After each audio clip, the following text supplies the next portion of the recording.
How are you? तर पूर्ण काय सगळं इंग्लिश नाही बोलणार मी. तर पहा आज काही तुम्हाला डब्ल्यूएच क्वेश्चन विचारते मी. उभं राहू दे काही त्याचं उत्तर द्यायचं. What is your name? What is your name?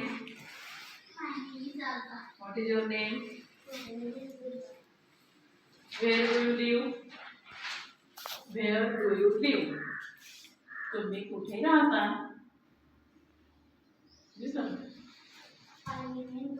Very good. बरेच दिवस विचारलं नाही म्हटले.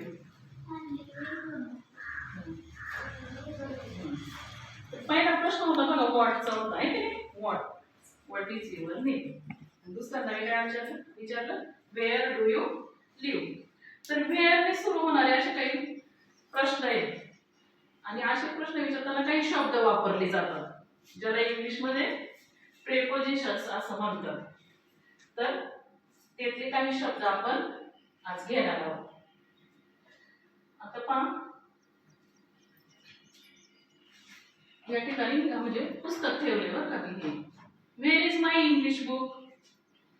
Wear is my English book? माझं इंग्लिशचं पुस्तक कुठे आहे? कुठे? टेबलावर. तर टेबलावर वर साठी ऑन. मॅडम पट काय आपला? पट काय शाळेचा? 5 मुली. हजर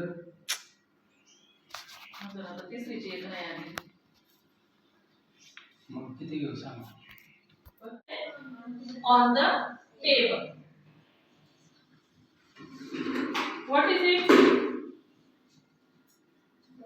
ball. What is it? Bucket. बाजूला काय म्हणायचं? Bucket. Where is the ball? कुठे? बकेट मध्ये आहे ना. त्याच्यात आतमध्ये आहे ना. आत आहे ना त्याच्या. त्याला इन म्हणायचं. आत असल्यावर काय म्हणायचं? In the bucket. Where is the ball?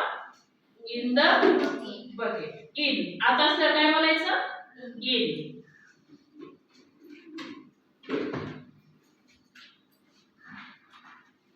पहिला शब्द काय झाला आपला? टेबलावर ठेवलं होतं त्याला काय म्हटलं पुस्तक?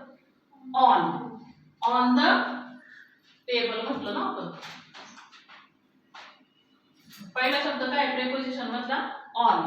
दुसरा काय झाला? इन. इन है. इन म्हणजे आत आणि ऑन म्हणजे वर. म्हणजे कशावर तरी चिकटून असतं असं वर. तो on. What is it? Ball. आता मी बॉल कुठे ठेवलाय बघा. कुठे? कशाच्या जवळ आहे? टेबलाच्या जवळ. टेबला जवळ म्हणजे कशाच तरी जवळ. जवळसाठी नियर हा शब्द वापरतो आपण. नियर म्हणा. Near. Say after me. Near. Where is the ball? Near the table. Very good. Near the table. Where is the ball? Near the table. Near म्हणजे जवळ. आता बॉल मी दुसरीकडे ठेवते बरं. Now where is the ball? ठीक आहे. What is it? Chair. Near the